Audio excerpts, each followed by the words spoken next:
सहनाववतु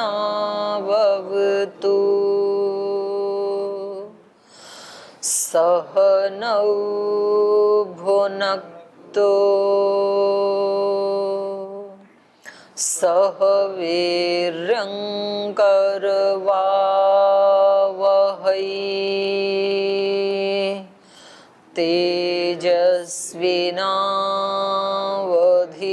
तेजस्विनावधीतमस्तु मा विद्विषावहै ॐ शान्ति शान्ति शान्तिः।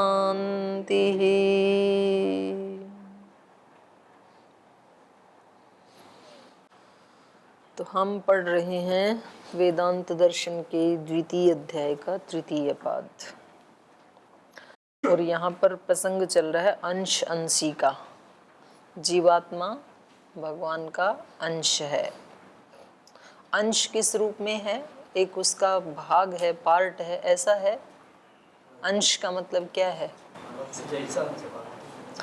अंश जैसा मतलब ईश्वर सर्वव्यापक है, जीवात्मा एक देशी है, उसी शब्द। जैसे किसी सावयव वस्तु में उसका एक अंश, उसका बहुत छोटा भाग होता है, तो ऐसे ही ईश्वर की दृष्टि से ये बहुत एक अल्प अस्तित्व वाला है जीवात्मा।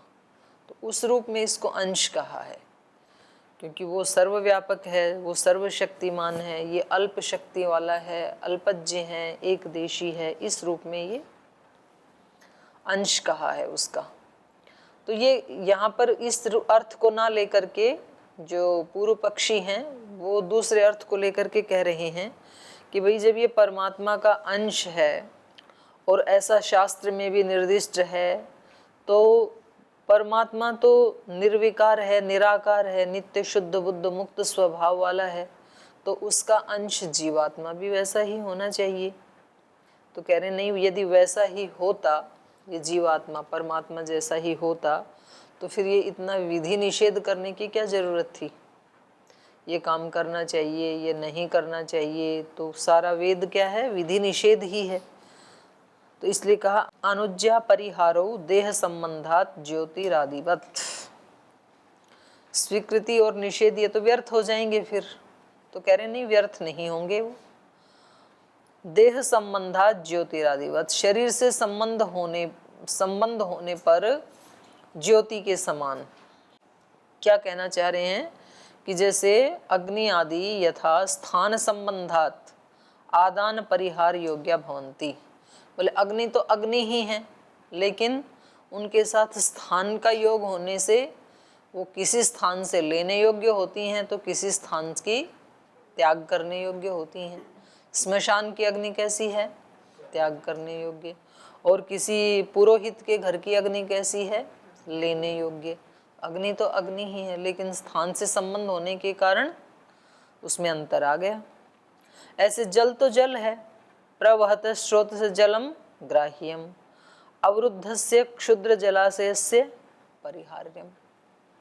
किसी क्षुद्र जलाशय का पानी हो तो वो त्याग करने योग्य, लेने योग्य नहीं है, और बहता हुआ पानी निर्मल माना जाता है। तो इसीलिए तो लोग नदी आदि में पानी पी लेते हैं। अब पता नहीं नदी में आगे ऊपर किसने पानी पिया होगा, किसका झूठा पानी आ रहा है और हम उसको पी रहे हैं। किसने अपनी आंख धोई होंगी, किसने उसमें और भी कुछ डाल दिया होगा मुंह धोते समय, और हम पी रहे हैं यहाँ पे। तो क्या आपने कभी विचार किया? अभी नाक चढ़ा रहे हो गंगा में जाके आचमन करते हो पहले, तो आपको पता है गंगोत्री से चली तब से और यहाँ तक किसने क्या क्या डाल दिया होगा। फिर भी क्यों कर लेते हैं? क्योंकि बहता हुआ पानी निर्मल होता है, वो अपने आप सारी गंदगी को दूर कर देता है, तो उसको पवित्र ही माना जाता है, बहते हुए जल को। हाँ ठीक है, ज्यादा दुखी मत हो हनुमान जी, बहता पानी निर्मल ही होता है वो मुंह बना रहे हैं, ओहो ये तो सोचा ही नहीं कभी, जाते आचमन करते हैं किसने क्या डाला होगा ये तो दिमाग में नहीं आया। तो बहता हुआ जल है वो तो ग्राह्य माना जाता है, और कहीं किसी क्षुद्र जलाशय में हो तो जब रोक देते हैं जल को तो फिर वो सड़ जाता है। ऐसी ही स्थिति बिल्कुल मनुष्य के ज्ञान की और उसकी शक्तियों की भी है। शक्तियों को यदि रोक दिया ना आपने तो फिर सड़ जाएंगे। और इसलिए प्रायः ये गलती होती है, जो बहुत बड़े विद्वान होते हैं जिनको इस पार उस पार सब पता होता है, जीवन मृत्यु सब, वो बड़ा काम नहीं कर सकते। इतना बड़ा ज्ञान तो उनके पास था, तो काम बड़ा उनको करना चाहिए था ना। लेकिन प्रायः ये देखा जाता है कि काम बड़ा संसार में दूसरे लोग कर जाते हैं जो इतने विद्वान नहीं होते। तो इसका कारण क्या है? वो अपने ज्ञान को फैलाने के लिए राजी नहीं है, दूसरे को देने के लिए राजी नहीं है। वो कहते हैं कि कोई योग्य है ही नहीं, पात्र दूं किसको।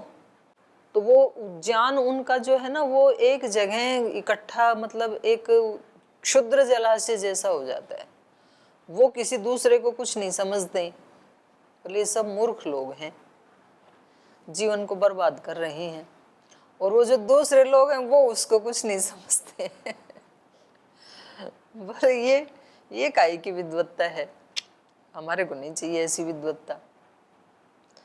तो विद्वान भी होना और फिर महर्षि दयानंद की तरह से अपने ज्ञान को प्रवाहित करना, वो बड़ा काम करते हैं।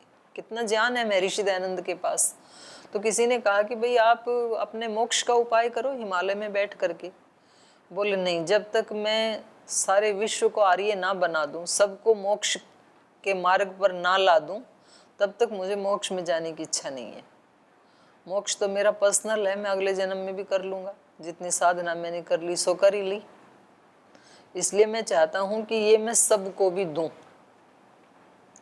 तो उन महात्माओं का जीवन फिर बड़ा काम करता है। वो बहता हुआ जल है। कितने सारे आयुर्वेद की जो हमारी इतनी ऊंची शिक्षा है वो क्यों लुप्त हुई होगी भला? जिनके पास थी ना, उन्होंने दूसरे को बताना ही नहीं चाहा। दूसरे को बता देंगे तो हमारी क्या वैल्यू होगी? नाड़ी कैसे देखी जाती है, कौन सी औषधि में क्या गुण है, इसके लेने के ये दूसरे तो पात्र ही नहीं है। ये तो सब मूर्ख लोग हैं, तो इनको तो देना ही नहीं चाहिए ज्ञान। तो वो उनके साथ ही लुप्त हो गया फिर। और एक महाराज जी हैं जो एक चीज के ऊपर भी रिसर्च करते हैं तो अगले दिन लाइव बता देते हैं करोड़ों लोगों को, भाई हमने ये आँख की एक दवाई बनाई है सौम्या, पहले हमने ये डाला था, अब उसको चेंज करके हमने ये डाल दिया। कोई भी अपने घर में बना सकता है। तो हो सकता है कोई 2-4 प्रयास करें, 2-4 बोलेंगे अब घर में इतना झंझट कौन मोल ले, वहीं से ले आते हैं। लेकिन छिपाया नहीं ना, योग की विद्या को अभिव्यक्त कर दिया सबके सामने। नहीं तो जिनको सिखाते भी थे तो उनसे फीस लेके भारी भरकम और 5-7-10-20 लोगों को सिखाते थे। योग सब थोड़ी कर सकते हैं, या तो कोई राजा महाराजा कर सकते हैं, या तो कोई योगी संत महात्मा कर सकते हैं ऐसे। तो बहता हुआ पानी निर्मल माना जाता है। तो ये क्या कह रहे हैं कि शरीर के साथ संबंध होने से ये जीवात्मा भी नित्य शुद्ध बुद्ध मुक्त स्वभाव वाला नहीं रह पाता है। परमात्मा का अंश होते हुए भी इसमें दोष लग ही जाते हैं संबंध से। जैसे यहाँ अग्नि का स्थान संबंध से उसमें दोष लग ही गया, जल का किसी स्थान से क्षुद्राशय से क्षुद्र जलाशय से संबंध होने से उसमें दोष आ ही गया। ऐसे ही इस जीवात्मा का शरीर से संबंध हो जाने के बाद दोष उसमें आ ही जाते हैं, और उन दोषों को हटाने के लिए अनुज्ञा परिहारऊ जो विधि निषेध हैं वो सार्थक हो जाएंगे। तो इन्होंने कहा था ना भाई वो तो निरर्थक हो जाएंगे, तो बोले नहीं, निरर्थक तो नहीं होंगे। यद्यपि ये परमात्मा का अंश है, लेकिन अंश होते हुए भी शरीर संबंध से इसमें दोष आ जाते हैं, तो उसको हटाने के लिए विधि निषेध किया गया है। आगे कह रहे हैं देह संबंधात अनुज्ञा परिहारो भवेताम चेत तर्हि तत्फलस्य व्यतिकरो व्यतिसंग। बोले ठीक है, शरीर के साथ इसका संबंध होने से अनुज्ञा परिहार स्वीकृति और निषेध विधि निषेध ये तो सार्थक हो जाएंगे, ठीक है, लेकिन इनका जो फल है तत्फल से व्यतिकर, व्यतिकर माने व्यतिसंग, व्यतिसंग माने संकर, वो मिश्रण होने लगेगा, क्योंकि ये आत्मा को क्या मानते हैं, विभू, एक देशी नहीं मानते हैं। तो सब आत्माएं सब जगह विद्यमान हैं, तो उनका जो फल है वो सबको मिलने लगेगा, सबका सबको। शरीर संबंधश्च सर्वेषां जीवात्मनां समान है, सब आत्माओं का सब शरीरों के साथ संबंध है, क्योंकि आत्मा एक देशी नहीं है इनके मत में, आत्मा क्या है, सर्वव्यापक, तो इसलिए सब शरीरों के साथ उसका संबंध होगा। अन्य कृतस्य कर्मणो अन्योपि फल भोक्ता स्यात्, इसलिए दूसरे के किए हुए कर्म का फल दूसरा भी भोगने लगेगा। तो उसका उत्तर दे रहे हैं, असंततेश्च अव्यतिकरः, कह रहे नहीं वो संतति नहीं है, असंतते माने शरीरों से, शरीरों के अलग होने के कारण अव्यतिकर संकरता नहीं होगी, न व्यतिकर संकर न आपत्स्यते, इसमें सम्मिश्रण नहीं होगा। अन्य कृत कर्मणों न अन्य फलम भोक्ष्यते, दूसरे के किए हुए कर्म का फल दूसरा नहीं भोगेगा। कुतः, क्यों नहीं भोगेगा, असंतते है, हेतु दे दिया। संतति ही संतानम, संतति कहते हैं संतान को, और संतान मतलब संश्लेष अपार्थक्यमिति, संतान क्या होती है, संश्लेष, अभेद, इसलिए तो बोलते हैं ना कि पिता ही पुत्र के रूप में जन्म लेते हैं, माने भेद नहीं होता है उनमें, तो मानते भी हैं लोग ऐसे ही कि ये मेरा पुत्र नहीं है, मेरा स्वरूप ही है, मेरा अस्तित्व ही है, और पुत्र के मर जाने पर बोले जैसे मैं मर गया, ऐसे बोलता है व्यक्ति, मैं तो मर गया, तो मरा तो नहीं अभी जिंदा है, लेकिन पुत्र मर गया तो मैं मर गया। तो कह रहे हैं संतति तो कहते हैं जहाँ अभेद होता है, और यावत तद अभावे असंतति, तो सूत्र में असंतति कहा ना, संतति माने अभेद और असंतति मतलब पार्थक्यम, तो ये होगी भिन्नता। पार्थक्यात् पृथक पृथक वर्तमानत्वात् पृथक पृथक शरीरात्, तो बोले इसमें भेद होने से पृथक पृथक वर्तमानत्वात् अलग अलग शरीरों में रहेगा आत्मा, इसलिए पृथक पृथक शरीरात्, पृथक पृथक शरीर होने से पृथक पृथक संति ही जीवात्मनाम शरीराणि, जीवात्माओं के शरीर तो अलग अलग हैं। तस्माद् एकस्य देहिनः कर्म फलम अन्यो न भोक्ष्यते, इसलिए एक जो आत्मा है उसके कर्मों का फल दूसरा आत्मा नहीं भोगेगा। तस्माद् अव्यतिकर असंकर, इसलिए कर्म फल में कोई सम्मिश्रण नहीं होगा, कोई संकरता नहीं होगी। आभास एवच, कह रहे हैं ये अल्प शक्तिमान है, अल्प शक्तिमान होने से आभास, आ मतलब अर्थ किया है ईषद, और भास का मतलब प्रकटीकरण, तो ईषद प्रकटीकरण, अल्प शक्तिमान। अथ च अयम अपरो हेतु अशंकरी, एक दूसरा हेतु भी दे रहे हैं, अशंकरता नहीं होगी, कर्म फलों में कोई सम्मिश्रण नहीं होगा, तो उसका दूसरा हेतु दे रहे हैं। एष जीव आभास, ये जो जीव है ये अल्प शक्ति वाला है। आभासे कोई खोला, ईषद भास, ईषद भासे कोई कहा अल्प शक्ति कश्च, अल्प शक्ति वाला है ये, अल्प शक्ति कश्च अस्ति, तस्य अगुणत्वात् स नैव एकम संबद्धम शरीरम विहाय अन्येषु शरीरेषु तत्र अन्यकृत कर्मण फल भोगाय संक्रांति।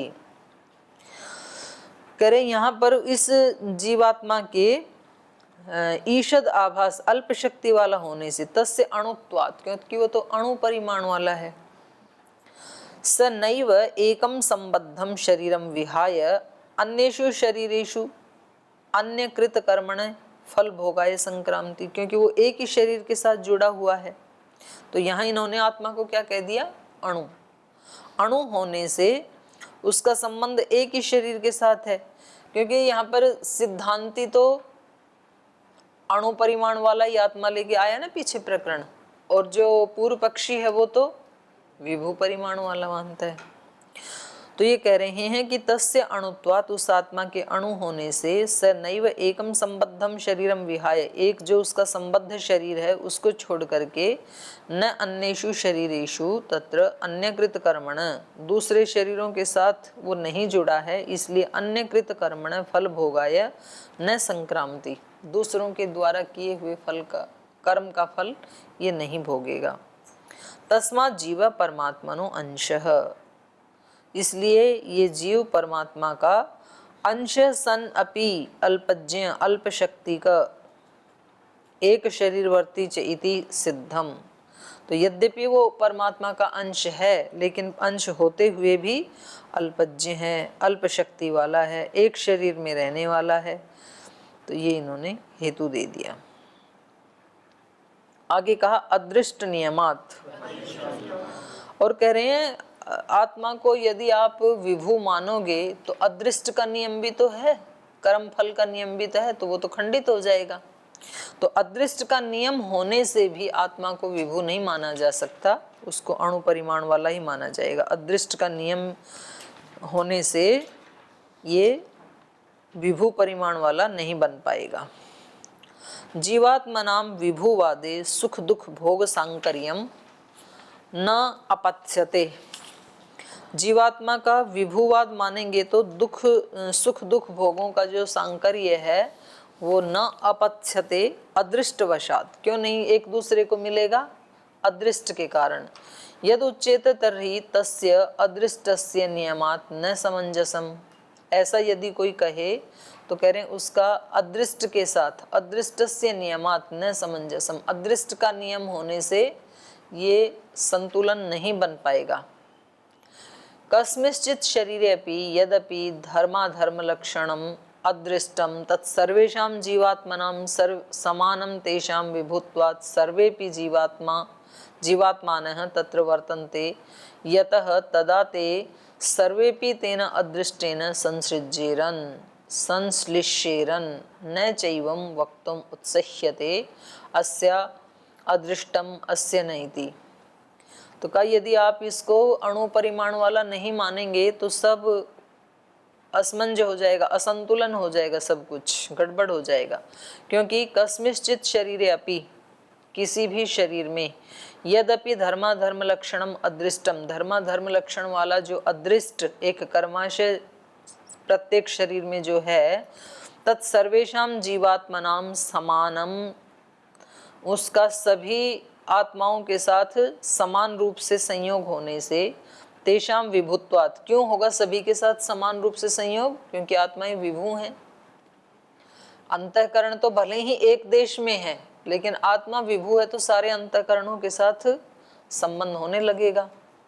सर्वेपि जीवात्मानः तत्र वर्तन्ते, क्योंकि सभी जीवात्माएं, उनका हमारे शरीर के साथ भी संबंध है और हमारा सबके साथ संबंध है। जैसे मेरा अंतःकरण है तो मेरे अंतःकरण के साथ मेरा ही संबंध नहीं होगा, जितनी भी धरती पे आत्माएं हैं उन सब का भी संबंध होगा।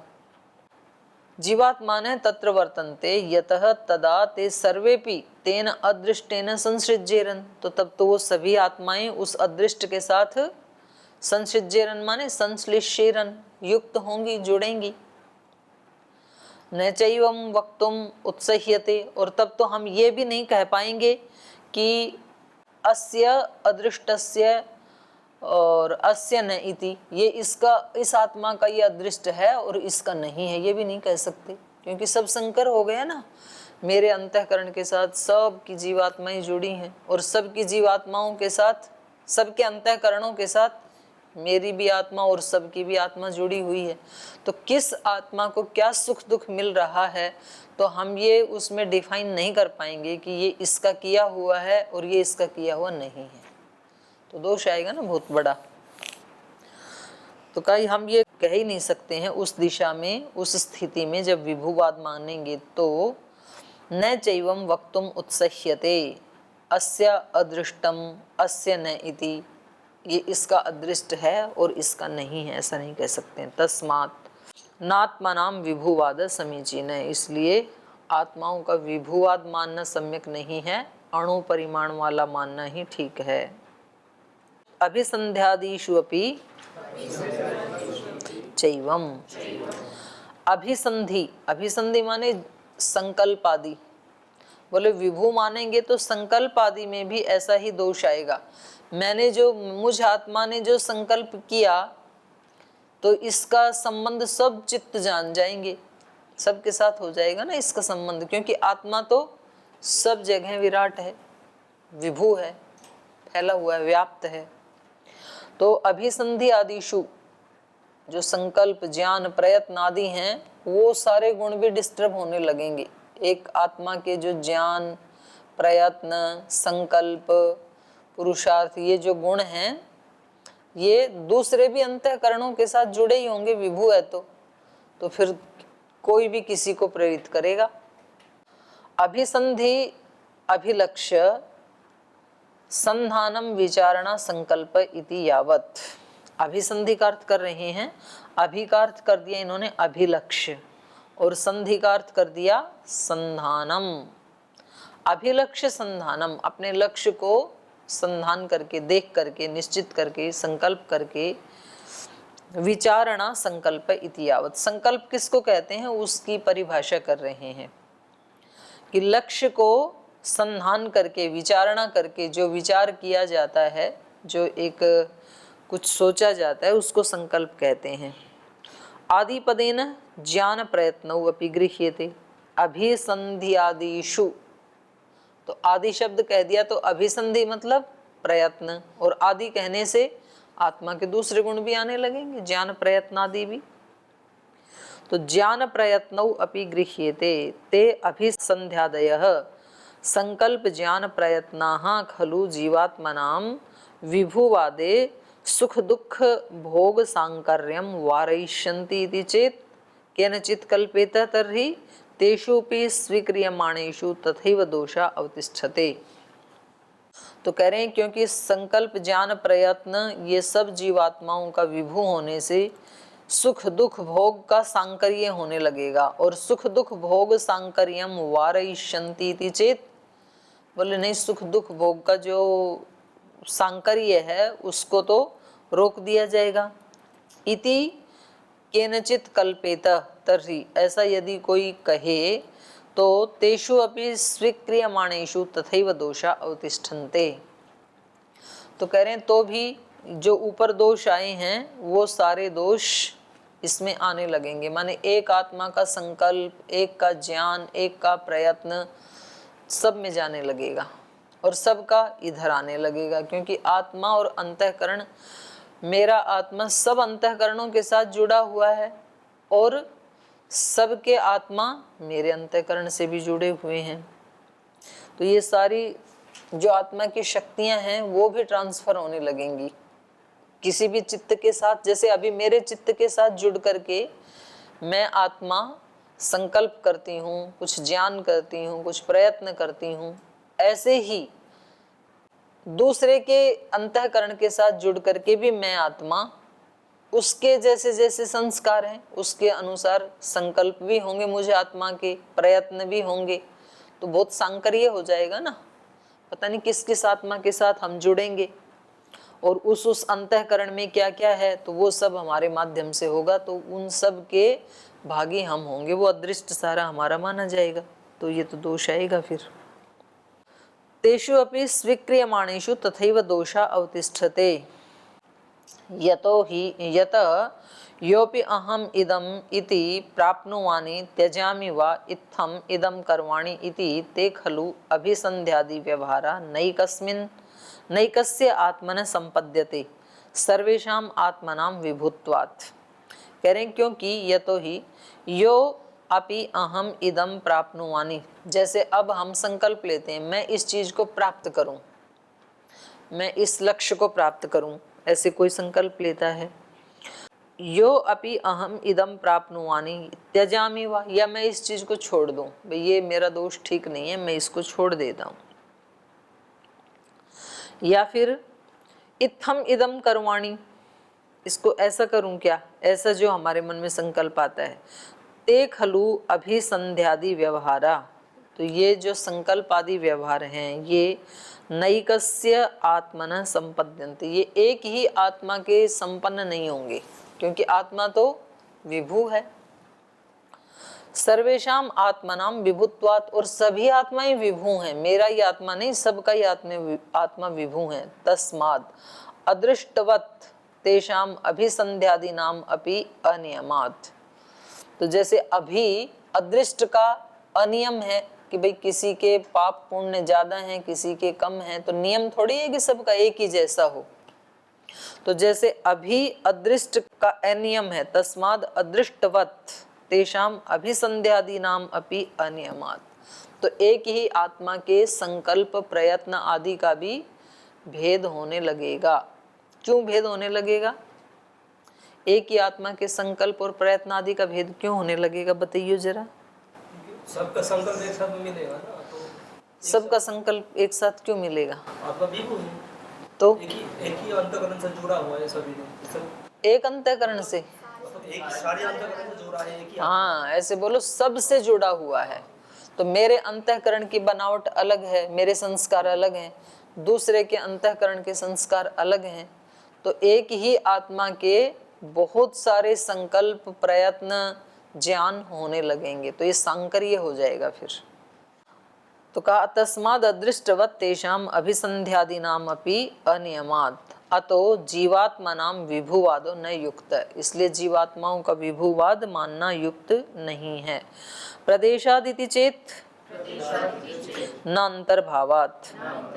बोले संकल्प आदि तो मन के प्रदेश में होते हैं, तो आत्मा भले ही रहे व्यापक, इससे क्या दोष आएगा।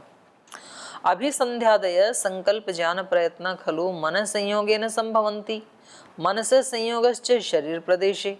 बोले ये संकल्प आदि जो हैं, इनका संबंध तो मन के साथ है, संकल्प विकल्प मन में उठते हैं, और मन का संयोग शरीर के साथ है। मन से संयोगश्च शरीर प्रदेशे, कहा ही है ना, हृदये हृत प्रतिष्ठम यदजिरम जविष्ठम तन्मे मन शिव संकल्पमस्तु। तो मन का संबंध किससे है? हृदय से है। इति श्रुति वचनात्, इस श्रुति वचन से। तस्मात् न सुख दुख भोग सांकर्यम, ये आ की मात्रा हटा लीजिए ना, सांकर्य है ना ये। तस्मात् न सुख दुख भोग सांकर्यम जीवात्मने विभुवादे भविष्यति इति उच्चेत चेत। तो कह रहे हैं इसलिए क्योंकि अंतःकरण तो का संबंध शरीरों से है, आत्मा से थोड़े ही है। तो इसलिए सुख दुख के जो भोग का सांकर्य आप बता रहे थे वो नहीं आएगा। जीवात्मने विभुवादे भविष्यति चेत उच्चेत। जीवात्मा को विभुवाद मान लें तो भी ये नहीं आएगा, ऐसा कोई कहे तो उसके लिए उत्तर है न अंतर्भावात। कह रहे नहीं, तब भी दोष तो आएगा। तदपि न सम्यक, फिर भी सम्यक नहीं है। कुतः तत्र हृदय प्रदेशे अपि नैक आत्मना भाव्यम किंतु जीवात्मनाम विभुत्वात् तत्रपि सर्वैरेव जीवात्माभिः भाव्यम। कह रहे हैं तब भी दोष नहीं हटेगा, भले ही मन हृदय प्रदेश में रहता है, लेकिन उस हृदय प्रदेश में भी सबकी आत्माओं का संयोग तो है, क्योंकि आत्मा विभू है ना आपकी दृष्टि में। तो सर्वै एव आत्मभिः भाव्यम, सभी आत्माओं के द्वारा वहाँ हुआ जाएगा। सर्वेशाम अंतर्भावात अंतर्विद्यमानत्वात्, क्योंकि सब आत्माओं के अंतर विद्यमान होने से, सब जगह व्यापक होने से। तस्माद् आत्मनाम विभुवादो न निर्दोषो अणुवाद एवं सुसिद्ध इति गतम। इसलिए ये विभुवाद बिल्कुल भी ठीक नहीं है, अणुवाद ही मानना आत्मा का सच है, सिद्ध है। तो इस प्रकार से ये 2-3 प्रसंग इस पाद में रहे।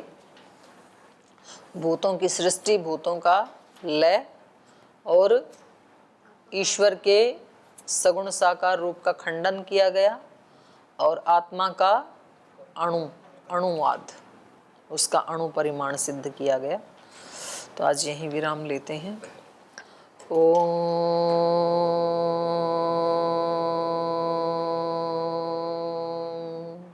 शांति शांति शांति। श्री गुरुभ्यो नमः।